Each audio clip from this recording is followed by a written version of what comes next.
I did want to talk a little bit about how I started on the book, which was in the 1990s. I was a sports writer for the San Francisco Chronicle. So I was the A's beat guy. And I covered from 10 games before the strike in '94 until the end of the '98 season. So there wasn't really that much interesting happening on the field then. That's just the reality.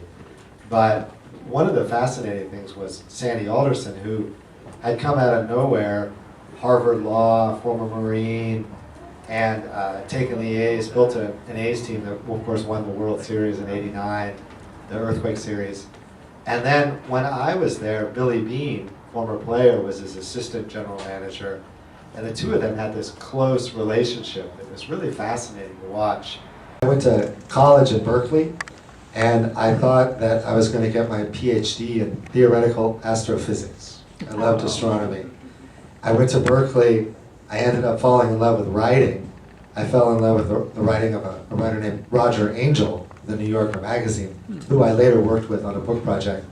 But he is just a great storyteller.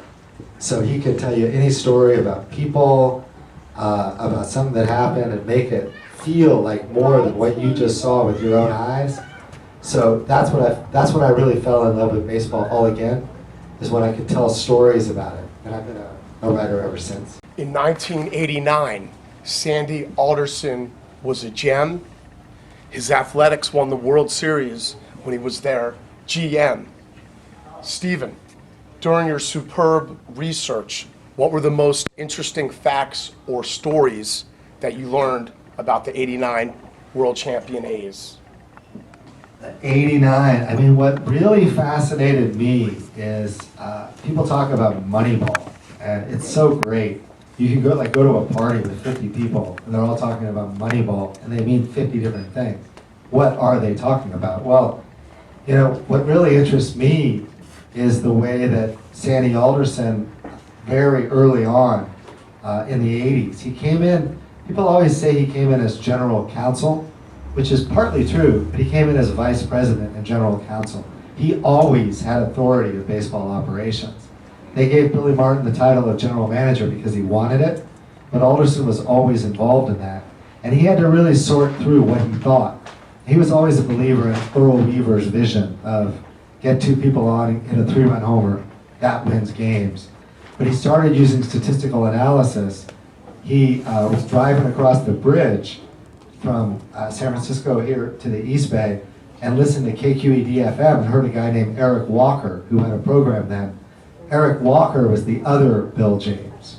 And Walker had written a book called The Sinister First Baseman. And so Alderson got the book, looked at it, ended up hiring Walker as a consultant. And basically the whole idea that on-base percentage is the key and never giving away an out, all of that thinking, which is enshrined now in, you know, everything post-Moneyball, was really alive then. You look at the drafts, well, Mark McGwire was the classic player because he hit for power, hit 49 homers as a rookie, and then he took walks. He got on base. So if you've got a guy who, even if he doesn't hit a lot of singles, gets on base and hits for power, he's going to win you games. And I think that when you look at how they built that team in '89, that you see a lot of that reflected in the team. And that's what I find fascinating.